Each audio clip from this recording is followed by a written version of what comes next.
Well, good morning, everybody. My name's Mark in Cottonwood, Arizona, and I do Corvair repairs and restorations part-time in the Cottonwood, Arizona area. I'm semi-retired, meaning I don't have to really do this for money, but I still like Corvair. So what we have here this morning is a 64 Corvair Greenbrier. And it is a deluxe, meaning it has the optional interior package. This particular vehicle is from Utah. I will be trailering it back to Utah next weekend, but before I take it back, I just thought I'd show you a little bit about what a Corvair FC or van is. This one, like I mentioned, is a forward control. And this one is a deluxe, meaning that it has all of the interior panels that most Corvair 95 series trucks and vans do not. So you'll see in the back here, one panel's there, the other one's missing. There's the panel back in the corner. So these were the upper end Greenbriers. One of the other things that's different is the steering wheel has a little bit different curve to it. It's a pretty decent van as far as rust is concerned. I don't see any major issues. There is some roof rust up here, which if you're going to go out and shop for a van, I would take a look at this. These corners are usually bad. Any place where water can kind of lay, and you can see these corners are bad. On the Corvair Greenbriers, there is, of course, the engine's in the rear, and so we'll take a look at that real quick. Now you'll notice towards me is the oil filler dipstick. Now on car engines, that's on the top of the engine. On these FCs, in order not to have to take the cover off, there is a oil filler dipstick right there. That's what makes a FC engine primarily different than a car engine. So in 64s, this is fiberglass or plastic, whichever way you want to look at it. And we'll get a shot of what it looks like here in the back. Here's basically how big and roomy these things are. And you can see it's still got the interior panels to it. But now the engine is underneath that panel there. So it is 164 cubic inch, about 110 horsepower. And of course this has the deluxe interior, so it's got different glove box door, different panels, armrests. All of that is not available on just your standard Corvair 95 series. So without further ado, I think I'm going to take it for a little spin and give you guys a general idea as to what these things sound like on the road.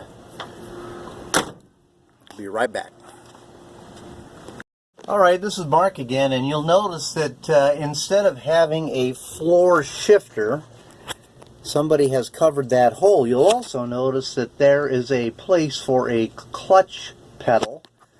This particular van was converted over to an automatic transmission, and that's what this lever is here for.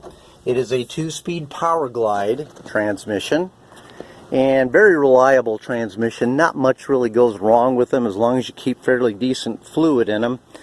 And here's basically the power plant. This is an opposed 6-cylinder 164 cubic inch engine. Produces about 110 horsepower, as I mentioned earlier.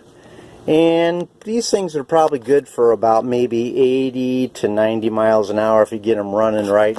There's the dipstick for the automatic transmission. That would not be there on a standard shift vehicle. And what I'm going to do is I'm just going to flick the switch here and get it to run. Let's see what we got. Okay, fired right up.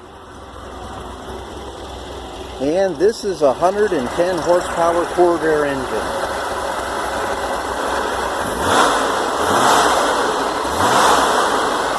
Good running 110 horsepower engine's awful.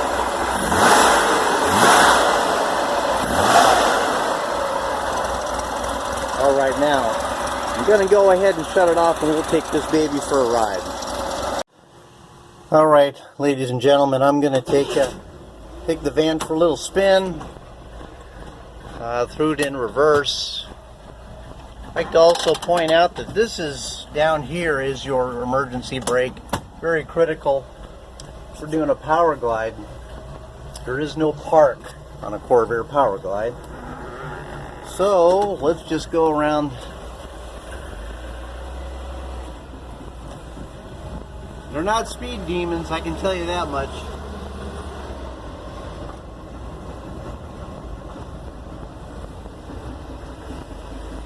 Pretty good running van. Has a correct FC engine in it. And we'll just take this for a little spin here.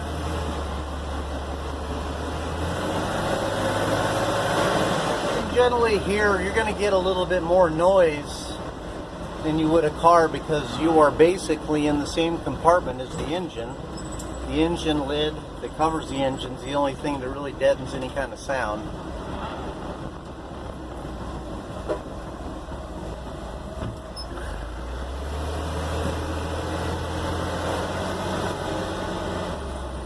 Shifting fine. Nice running van. Nice running van. Okay. In the van, yours truly, Mark. Taking it for a spin. These are not speed demons. Even if you could put a lot of horsepower behind it, you're still pushing about a 3,000 pound piece of metal down the road, and really doesn't have a lot of aerodynamics to it. You're basically pushing a big brick through the air. So they're not noted for their handling, not noted for their gas mileage, but in my opinion they're just really cool. So I'm glad you guys took a little ride, a little tour along with me. Get out and drive your Corvair if you got one. If you need some more information, there's a lot of information on the web as far as Corvairs, Corvair values, all of the above. Yeah, let me just run her up here. Boy, that's about all she's got. So, anyway, have a great day. This is Mark.